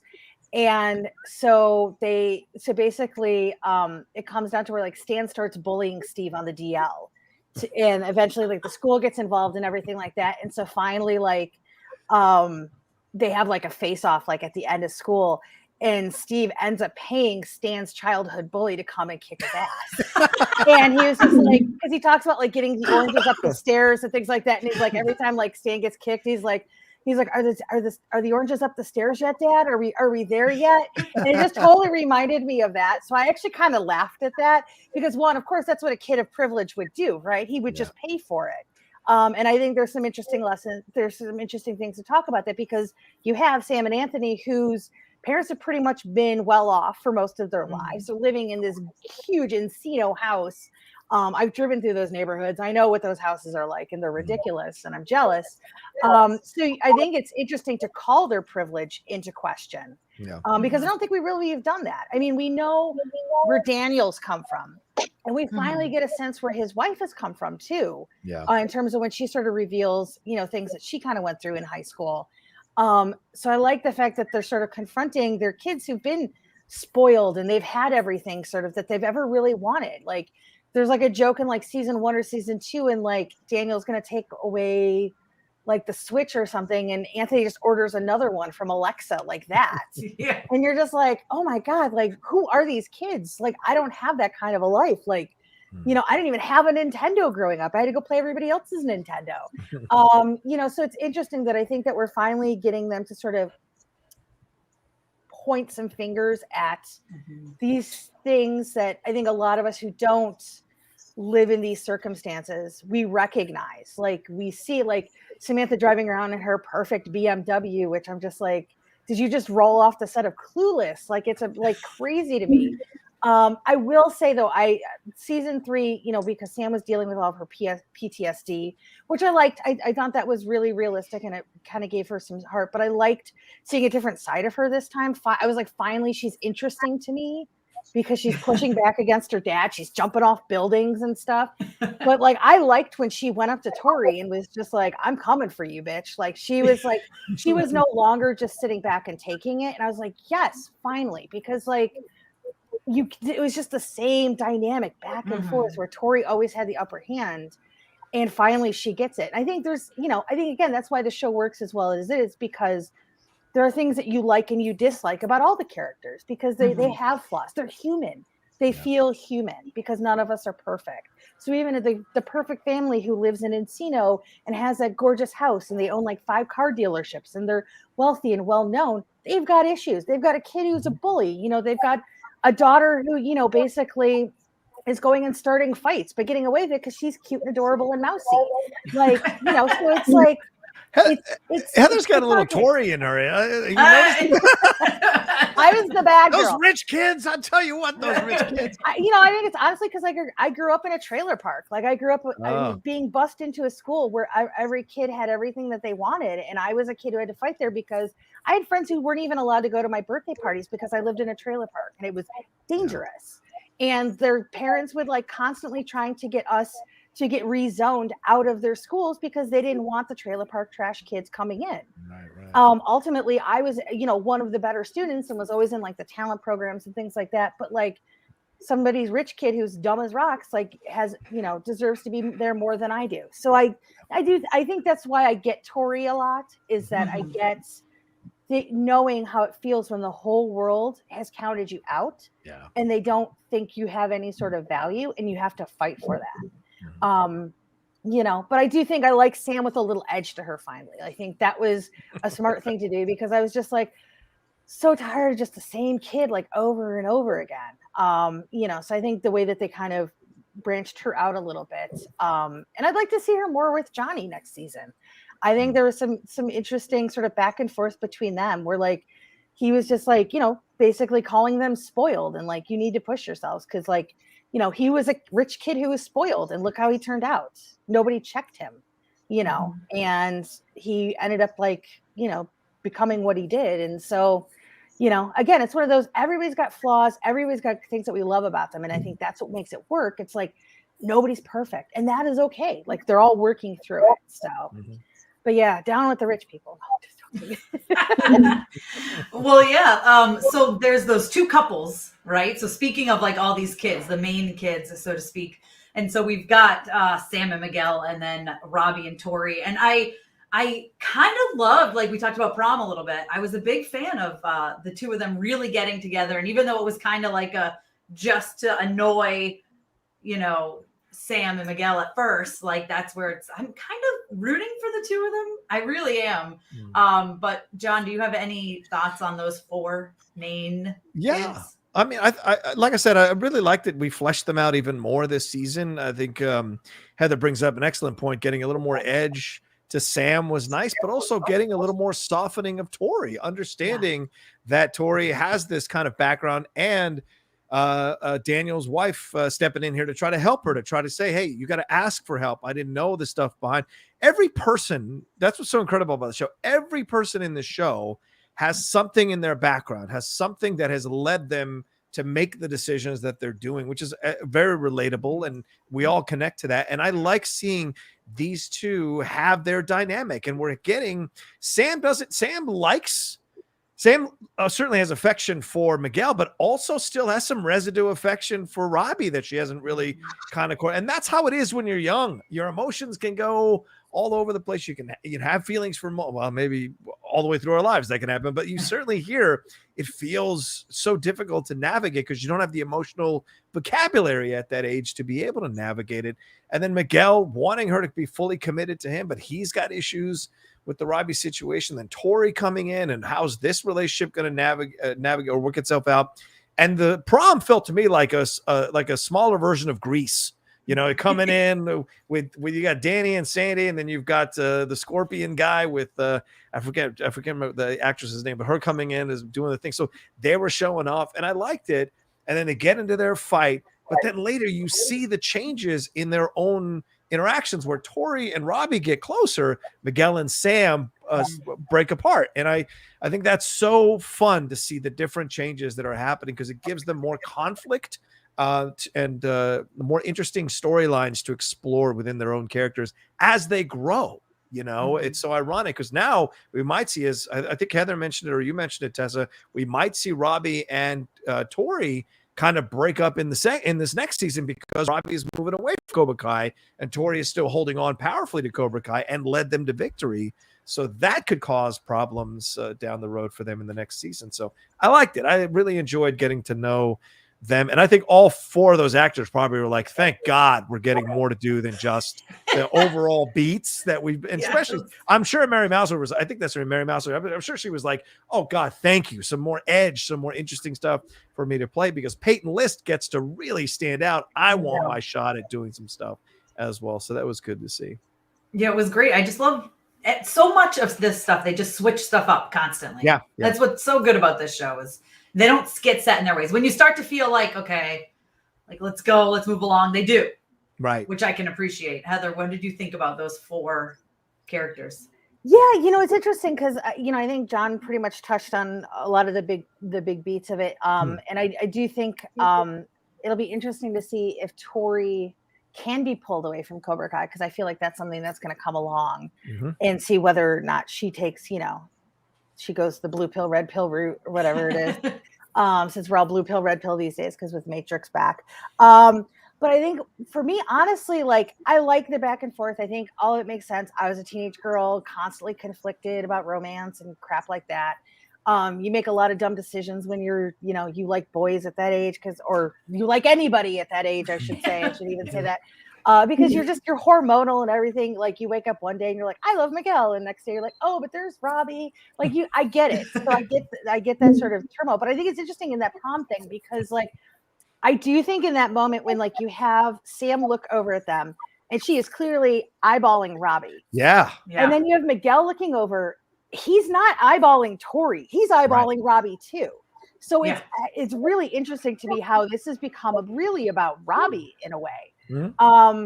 Where you're just kind of like, oh, okay, interesting. I will say, actually, I think my favorite aspects of this is that these secondary relationships are getting more time. I love Dimitri and Yasmin. Yeah. They're my favorite. They're so just so ridiculous, but also kind of perfect that I buy it. I totally buy it. And I love their back and forth. I like Moon and Eli coming back together. And how she sees what he needs to find that confidence in himself for the tournament, and she gives it to him. Like she doesn't come there with an agenda. It's like she genuinely believes in him and that what that ends up doing for him and for his confidence, because the whole season's been about Hawk losing his confidence. He loses his mohawk. You know, who is this kid? He's done some really terrible things. We've got to work through that too. He's got to, you know, work his way back towards earning that trust. You know, ultimately it was one of those things like, well, if Dimitri's okay with it, I guess I have to be okay with it because he didn't, you know, break my arm or anything. So I think actually for me, like the secondary relationships are the most exciting part of all of this. And I'm a little bummed that Yaz is moving to Australia because, you know, I think we're going to lose a little bit of that. But it's been fun to see like Dimitri come into his own, you know, over the last few seasons as well. So that's pretty fun. But yeah, I like the main kids are good and we've had a lot of this. But I think it's like going into season 5, I really want to see, you know, is Tory going to go full blown villain or is she going to pull back because of like the things she learned at the end of the tournament, you know, because ultimately it's all choice. It's what do you do in that moment when you have that confrontation? Like, what do you choose and where does that take you? So yeah, I'm really excited. But yeah, I think the San Miguel thing, I think I'm cool with. Like, they just seem like they'd be better off being really good friends. Yeah. And if I was a teenage girl, I probably would answer that differently, because you'd oversee the forest through the trees. But I say, as an adult who's recognizes certain things, I'm like, yeah, I think you guys are probably just better off being friends. So, and maybe like part of Robbie's redemption comes through her, and realizing that she never turned her back on him. He was the one that kind of iced all of them out when he was going through his stuff, which again, I'm still don't understand why he's so mad that he had to answer for that. Like, you literally almost killed a person. Like, you're 16 years old and you've almost killed somebody. Like, you didn't think there'd be repercussions for that. So, I think Robbie's got a lot to answer for too. Like, this was about Eli's, redemption in season 4. I think Robbie's got a lot to prove in season 5. Yeah. I mean, not only is he upset that he had to, get repercussions on it, he's like mad at everybody else. Like, and he was out like a few months anyway, too. I was like, he got a slap on the wrist. Meanwhile, Kenny's brother is still in there. Like, and it doesn't even seem like what he did. Like, he beat up a kid, but I don't think he like almost broke his back and put him in a coma. So I think there's a little privilege there, which I don't think Robbie recognizes either. So it'll be interesting to see if that gets checked. Yeah. Adriana, what did you think about just all the kids in general and their relationships this season? I still don't completely buy Miguel and Sam. Like Heather mentioned, I think they should be friends. I don't really see them much as a couple. For me, they just don't work. In my opinion, I don't know if it's because of like their economic class or just like how different they seem to be. Like, they don't seem like they have as much in common outside of karate. Meanwhile, I think Tory and Robbie, they're a little bit better mixes. They do understand like that hard lifestyle, childhood, because Tory has a single parent, and then Robbie mostly grew up with a single parent, so they get each other a little bit more, and they both have that anger that they're trying to work with. So I kind of liked how their little romance kind of blossomed a bit, and I'm wondering, like everyone else, how that's going to go the next season, because we do see a little bit of softening of Tory. She seems a little bit like shocked that she beat Sam on the mat, but then she gets like happy again when she realizes she's the winner. It goes back to Cobra Kai, and Robbie is trying to get away from that. So I'm really wondering if that'll help their relationship or it'll tear their relationship. So will that help serve as redemption for Tory going forward? Because it feels like, in my opinion, that they're building up a redemption for her almost. Like, with this season, they're like softening her up with her going back to school and maybe getting more of a conscience. So yeah, I want to see what that happens with that. But yeah, like, I really also like the side relationships. I do like Hawk's relationship with Moon, and I kind of did like that comedic relief with Dimitri and his, I forgot her name real quick, the girl going to Australia. Yasmin, yeah. Yasmin. Yeah, I really kind of like that, and I really like the friendship. I also really love the friendship between Eli and Dimitri. It was so wholesome, and I really loved that little dorky thing they were talking about, like, you're my binary brother. The video was great too. Oh God. Yeah. Yeah, I love that. So I really enjoy seeing Dimitri come into his own, of course, because in the beginning he's very conflict avoidant. Like, I'm not doing anything. Like, he's evolved, and I feel like out of everyone, he's been the most consistent with his own character. Like, he hasn't tried to change much, but he's like naturally grown more confident. And I like him because I don't feel like he's ever really tried to be anybody else or other than himself. Yeah. And so that's how I feel. He's like the Neville Longbottom of this series. Like, at the beginning, you're like, oh, and then by the end, you're like, he's cutting heads off snakes, son. He's doing his thing. So, I think so too. I think he's going to be great. And physically, that actor has gotten big. Like, he's gotten tall. Like, he's like if he embraces, if they start to make him a central part next year, I mean, I think Zolo de Matadueña is only going to be around for so much longer, because he's got Blue Beetle, he's got all this stuff. You've got to have these other characters slide in, and you bring up, Heather, the side characters getting more focused this season. That I think that's on purpose. I think they see Hawk and Hawk and Dimitri and all these other side characters as sliding into more of main character roles. Because if you look at the season, Zolo wasn't in that much of the season. If you look at screen time, so there's a reason for that. I think they're moving in a new direction. Also, he's aged like 20 years. Yeah. In like Yeah. It's like I like that they made the joke about that with Anthony. Where like he's like if you watch like him in an episode of season 1 and then you look now, you're like, when did your dad show up? Like it's crazy. So I love that they've already shot season 5 because these kids are like, the girls have kind of stayed the same, but the guys, like they've all hit like these growth spurts where all of a sudden like Miguel went from like this tiny little kid and now he's like, I've got abs and pecs and I've got muscles and I'm like, I could bench press a car now. And you're like, where did this kid come from? Right. So yeah, I think it was smart. I think, he's so talented and he's shown throughout the entire series how good he is and why he was the anchor to this show. But yeah, I agree. Like his star just keeps getting bigger and brighter. And I think there's going to come a time where Miguel's going to have to move on. And then where does that leave everybody? But then also that begs the question, like, we've enjoyed the ride for Cobra Kai for so long. Where does it end? Because it shouldn't go on forever. Right. Well, it's supposed to come back, right, in June or July with season 5. Season 5 is like early, and then they're not making us wait a whole year. No, but I think they've said season 6 is coming too. Yeah. So because I know I've literally been waiting. I waited 364 days for between season 3 and season 4. Like every day, I was like, okay, we're getting close. Like, I was that way, so I'm really glad to hear 5. We don't have to wait that long. Because I think that's why they sent him to Mexico, because he's got to do Blue Beetle and other stuff. They're like, put him there and all this kind of stuff. Yeah, that's true. He's probably going to have a much more like a more minimal role in this season. Which probably because he's already. I mean, is he already filming Blue Beetle stuff? I don't know. I think so. Yeah, it's like Donald Glover in Community. Once he started, he randomly showed up and then eventually was gone. So it'll happen. It has to. It's sad, but but good for him, right? Yeah. So good for him as a person, but not as a Latino actor. It's great to see. Yeah.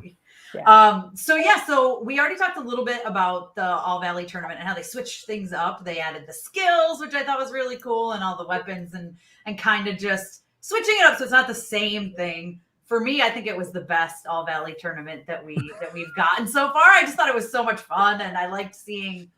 It felt longer too. Like we got more of it.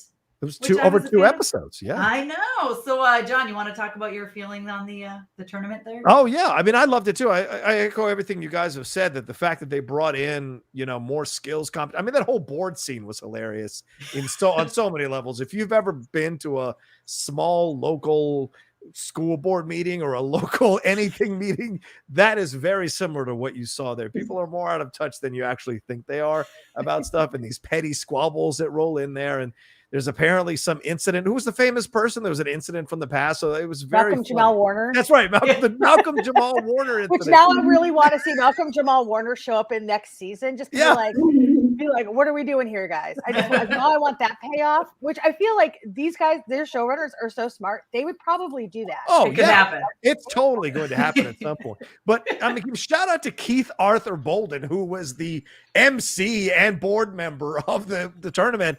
I thought that was interesting. This is a guy who's got a hell of a pedigree as a teacher in acting. I think he teaches at Spelman. And so he's got coming in and him like MCing the whole thing. I liked it. That was a nice little element we hadn't seen before.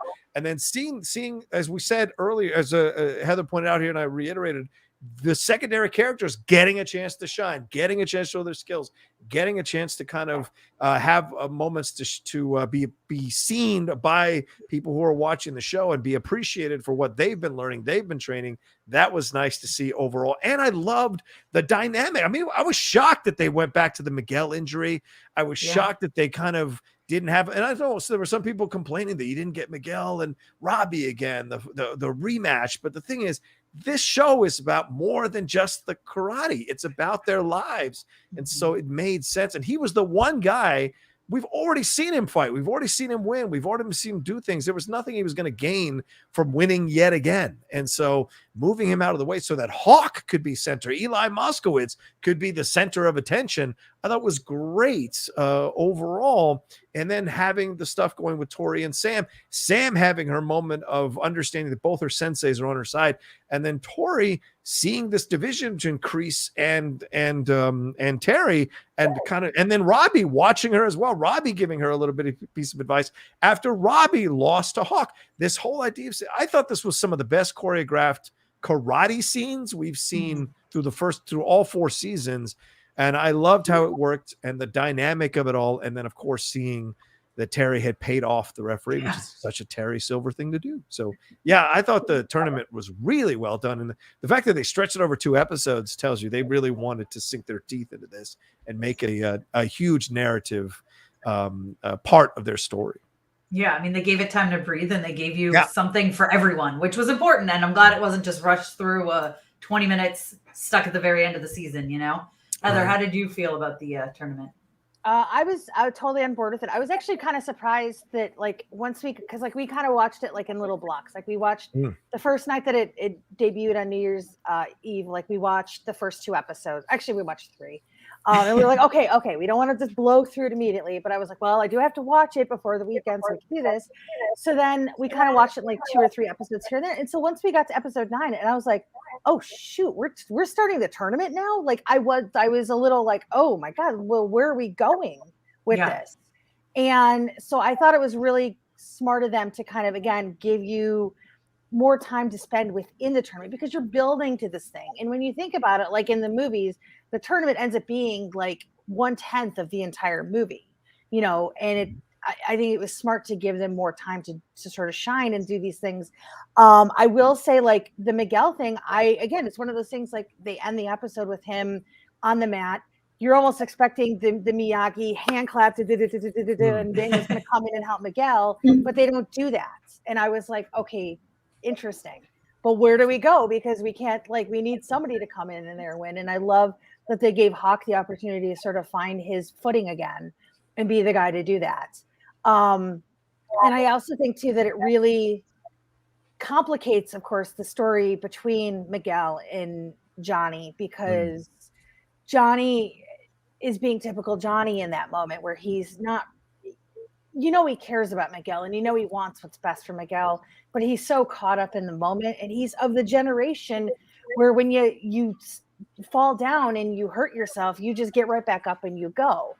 And where these days, kids, it's good to give these kids some sort of, you want their best interests. And I don't think there's a right or wrong way between them. I'm glad I grew up the way that I did, but that doesn't mean people shouldn't be wearing seatbelts or helmets when they're riding bikes. I didn't, but you know what I mean? If I had a kid, they'd be wearing everything. You know what I'm saying? So I think it just sort of really adds to that dynamic of what happens between Johnny and Miguel, because he was just like, here's some Asper cream, get on out there. You've got a dojo to, save. Mm-hmm. And Miguel's like, why?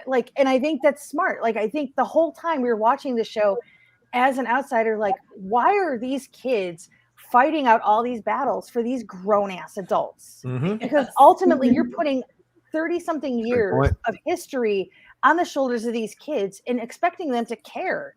Why more of them aren't you deal with it. You guys go fight each other. I'm out. It kind of makes sense, so I think it's an interesting way of sort of dealing with that, where Miguel's like, yeah, I'm good. I'm just going to go. You obviously, this is important to you, but this isn't important to me. This isn't what I trained to do. This isn't what I wanted. So I like that. And I thought that was really interesting. And I also will say, one, you mentioned the announcer. As somebody who grew up loving professional wrestling, I love a good show. And he puts on, he is so into it. You are just in the excitement.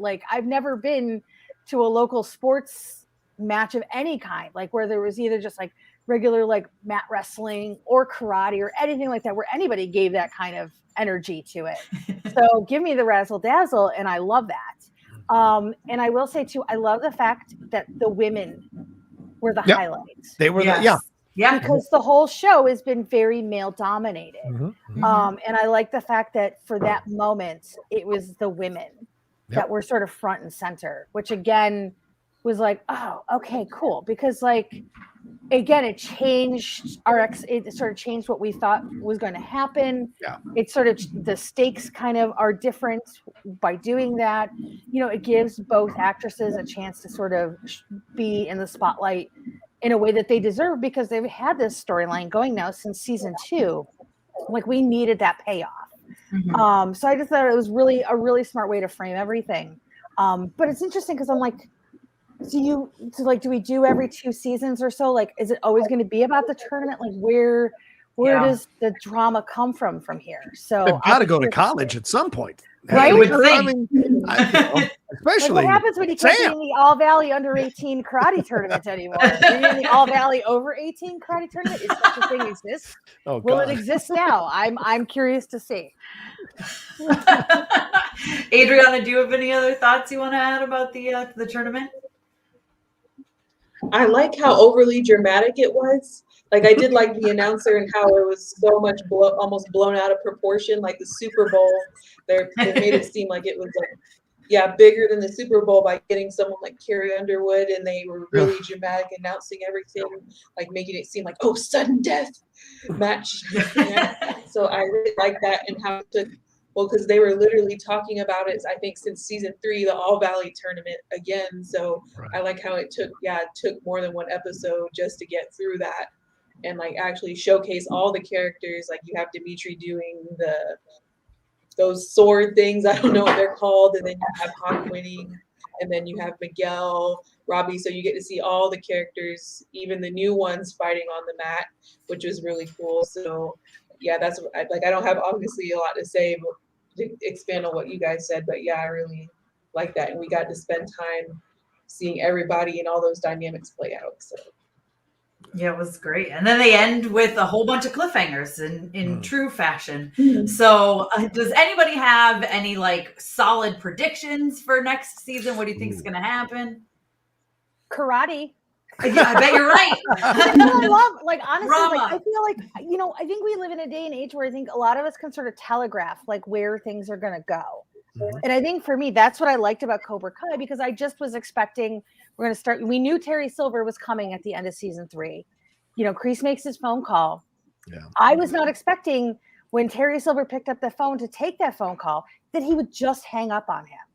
And I think, again, that's what the show really is smart about, that it takes these things that we're expecting, and they kind of give you the roundhouse kick from the other side where you're not looking for it.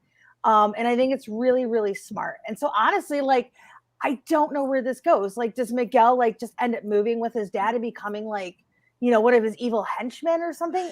Possibly. We don't even know. Like, I think it's really smart the way that they frame everything, because I just, it's like I have expectations about the world and the characters, but ultimately, like, I don't really even know. Like, I never thought in a million years when this started we would see Elizabeth Shue again. Never. Yeah. Right. And I joked about Hilary Swank, but I mean, she was a Miyagi student as well. Yeah. I've been calling her since last year. She is absolutely showing up, whether it's next season or 6th, because she already has numerous projects at Netflix. So it's not an issue for her. She clearly is not getting like the theatrical roles that she did when she was winning all those Oscars. So why wouldn't she do something like this? It totally makes sense for her to slide in and do a 1 or 2 episode arc. Elizabeth Shue, she was in much longer than I anticipated. I thought it was just going to be a one-off or a one-shot. She was prevalent throughout the season, and that was shocking to see. I think we're absolutely getting Mike Barnes, and I think we're gonna do the same thing. Mike Barnes is going to come in. Remember, he was the bad boy of karate, so he's going to make Terry Silver sympathetic, just like Terry Silver made John Kreese sympathetic by the end of next season. No doubt about it. I think he's got to show up and be a part of this for sure. And I think once we get through the Chosen stuff, I think that's where Hilary Swank is going to show up, because Macho is going to question who is his connection to Miyagi. Something's going to happen. And because Chosen might still be a bad guy all the way down here. So we don't know him bringing him in. How's that going to play out? And also remember that Anthony is the only one who saw the scroll. So, and he said, Daniel said, that's a move I hope we never have to use. So maybe Anthony will learn what they have to bust it out on Kenny. Yeah, he might bust it out on Kenny or bust it out on someone. That's really going to change everything. So I think that's certainly a part of this. And I imagine we're going to see Johnny try to navigate Mexico in his own unique way, which I don't know if he's going to survive, for God's sake. But I think that's going to be a part of this too. My one fun story is, and this is how old I am, is that when I was in high school, my very first like Hollywood press kit that I ever got was for their next Karate Kid, which I was trying to find it before we shot this today because I still have it to this day. And I remember it came addressed to me and I was so excited. And I even like wrote about it for our school paper and everything like that. And so that for me, I was like, we need Hilary Swank. Where my other half, who doesn't really have like any sort of connection in Next Karate Kid, is like, no, we don't talk about Next Karate Kid. And I was like, but it's still Miyagi. And he's like, no, that does not exist. So Yeah. I'm honestly, I'm all for Hilary Swank because I also think too, she has kind of a sense of humor about some of her early stuff. Like honestly, I was on my way to a junket, and that's a while ago for talking about a junket in person. And I was in an elevator, and she was going up in the elevator, and she got in, and I was like, "Oh no, I'll wait." And she's like, "No, come on." And I was like, "You're Hilary Swank," and like I literally like was in there, and like Oscar-winning actress, she's been in all these things, and all I could do is I looked at her like, "Oh my God, I really loved you in Buffy," and she just laughed because like. It's like a third level character who has like a couple quippy lines, and she's kind of a moron in it. But like, it was the only thing I could think of in that moment where I was like, I really loved you in Buffy. Like, and she got such a kick out of it. So I think she has a good appreciation from where she came from. Like, honest to God, I think if they ever did something with 90210, I think she would do it. Because I think she's at the point now where it's like, why not? Let's have some fun. So it'd be really cool to see. And she's a physical actress too. Like you've seen that in a lot of her roles. Like she's, the Mother movie that she did a few years ago with the robot and stuff. Like she had to be very physical for that. So I would love to see her. Yeah. And she's East Coast. So you're bringing in the East Coast element because in Next Karate Kid, she's in Boston, I think. And remember, she's got her own connection. So it could play out. It could be a lot of fun for sure. Yeah. It would be a lot of fun. Adriana, you have any predictions or anything you want to say about season 5 coming up in just half a year versus a whole year? I'm not sure about my predictions yet, but I feel like I trust them. Like they've done a really good job of integrating old characters, not just for fan service, which, we want to see all these characters come back, but also giving them more to do besides just show up. So I'm pretty optimistic. So I have faith that they'll use Chosen in a really good way. They've done really great with Terry Silver, considering the legacy of Karate Kid 3. So I'm hoping, and even if they do bring in Hilary Swank, I'm sure they'll probably can do something really great with her too. So I'm optimistic. I want to ask you, Adriana, because you've kind of been sort of at the tail end of our rotation. So I want to ask you, because you've talked about this in watching the whole series, like what has been sort of that nostalgia cast showing up? Like, which has there been one that you've been like, oh my God, yes? I mean, I guess I'd ask this to all you guys because, like, I feel like everybody sort of has their moment of like when that certain cast member shows up where you're like, oh my God, this is the greatest, and I think it's different for everybody. I would say Kimiko is. I think me and my mom watched Karate Kid 2 a lot more than the 1 and 3 because she. When the Karate Kid 2 came out, she lived in Hawaii where it was filmed. So it was a big deal to her. So we watched that one a lot growing up. So like I think seeing her was the big thing when they're like, oh, she's going to go to Okinawa. So you automatically know what that means. He's going to Okinawa. And then bringing Chosen back. And that was a huge thing too. So them right there, because of course you kind of expect Elizabeth Shue and a lot of the other characters, but like them too, because they're in the second movie. Like, bringing them back because I don't know if they've done a lot of stuff over the past few years, like the past couple decades. So and then Kimiko the actress who plays Kimiko, she looks really great. And just like the conversation they had and like the fact that it was a whole storyline where he goes to Okinawa and reconnects, that was like a really exciting for me. I was like, oh wow. So I don't know if they'll actually bring Kimiko back. Well, they are bringing Chosen, but that was really great. How about for you guys? I know you say that you expected. I did not expect Elizabeth Shue because I mean, when I watched the show, it was YouTube Red, so it was like way down here. It wasn't like it was Netflix money. It was like YouTube Red money. So I didn't anticipate, because Zabka wasn't working, Machio wasn't working. So it all made sense to me that they could get them and put this together at a low budget. You know what I'm saying? And did really well, and bringing back the old Cobra Kai guys. I mean, it's not like they were all doing a lot of things. So that all made sense to bring them in. But when they got Elizabeth Shue, I was shocked. Didn't want to believe it until I actually saw it. My friend Christian Harloff texted me. He goes, "You're going to love season 3." And I was like, "Don't say anything." I just want to experience it. So when she actually showed up as a guy who had a crush on her, she was my first crush in the 80s. It was incredible to see her pop up and play the role. And as Heather pointed out, and Tessa pointed out, they completely mess around with your expectations. You thought she was going to come in and be this very sweet, kind of cool, and everyone was just like, but everyone falls back in love with her, but she's got this other side to her that they play out that you're like, oh man, okay, I understand what's going on here. She used them because she was transitioning emotionally herself into another place, and then rolled on out of there, son. And I thought that was great. What a great way to twist your expectations. So yeah, that was the thing that I really enjoyed, and was shocked that they got Elizabeth Shue and she was willing to do it. Yeah, I was excited for her too. And it's a little different for me because I didn't watch the movies until after I'd seen the first 2 seasons. So I think also that for me was her coming. I didn't expect it with season 3. And I got the screeners and they give you the do not reveal list.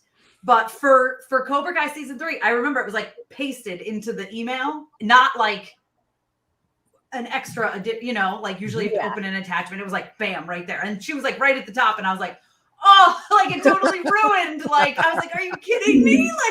Don't put that in my, you have the screeners, it was right there. So it was I was kind of waiting for her to come while watching the screeners for season 3, I think. Yeah. But I was still really excited that she was in there a lot more, because all it said was do not reveal that Elizabeth Shue is there. Right.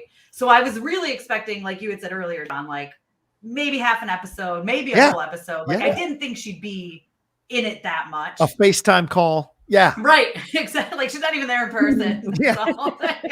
She's on a phone. So I was definitely excited to see her for sure. Yeah. I was too. I still say, I think one of my favorite episodes, and I think just because it shows the growth of the characters, was when Johnny goes off with all the old Cobra Kais. Yeah. And they have sort of that final hurrah. And then of course, we lost, I'm blanking on the actor's name. Yeah. The guy who had cancer in the who was really sick. And I still when I go back and I rewatch that episode, actually I should say that's the first episode I ever cried at. Because it was just it was really raw, because you're spending the whole episode sort of watching these guys come to terms with who they were and who they are now. Which I think a lot of people, when they're sort of in that mind frame, that mindset, they just want to live where they were. And which is what Johnny was kind of doing. And I think it was his first confrontation of, he has to sort of figure out where he is now. And just that ending of just the paramedics coming in, and just, it was so emotionally devastating. And then you find out while he's dealing with all this, in the meantime, Kreese is just setting himself up for, to take everything over. For me, that might be one of my very favorites, just because it was nice to kind of see them come together in a way that wasn't what I expected. But I don't think anything will probably ever top Elizabeth Shue. I just that was just my childhood, I mean, she was just the quintessential 80s girl. She was adorable, but she wasn't and I don't mean this against actresses these days, but she didn't feel manufactured. She just felt like somebody you could run into on the street. Yes. Very personable. And I love how they sort of talked about how Daniel just assumed that she was dating some USC jock guy, and it wasn't even that at all, because boys are stupid. No offense. No, we are. We're a dumb gender. And Anthony's repeating the same patterns by saying, I don't think I can date Sam. She's going off to this. It's repeating the same patterns as Daniel. So yeah, it's what you're saying. Yeah. But I think it's again, I think it's just such a, and I know it seems silly to throw a word brilliant at a show that's sort of like a melodramatic soap that's, centered around karate being the most important thing in the universe in the valley, because I'll tell you, it's not really. But, I just think that there's some really genius things that they do in terms of confronting human nature, but also confronting our own expectations as consumers of media and things like that, and our own nostalgia and how we get caught up in these things, because we always want to like think about the good old days and things like that. And I like the fact that things are rarely exactly like you remember them, you know. And I think like we talk about Elizabeth Shue. There's that one moment when she says, you know, there's three versions. There's your version, there's your version, and then there's the truth. And it's interesting because we've seen both Daniel and Johnny's versions throughout the seasons, and now we're kind of getting to the truth of the matter. That ultimately they're both flawed, but they're both have good. And where does that go from here? So, but yeah, I love it so much. Let's bring on Hilary Swank. I want to see Hilary Swank take on Mike Barnes. Let's do this. Yeah, let's do it. All right, everyone out there. Well, thank you for joining us to talk Cobra Kai season 4. Full spoilers. We hope you enjoyed it, and leave us comments down below and let us know what your favorite moments were and what you thought of the season overall, and maybe your predictions for season 5. My name is Tessa Smith. You guys can find me everywhere at Mama's Geeky. I write for mamasgeeky.com. And John, why don't you let everyone know where they can find you?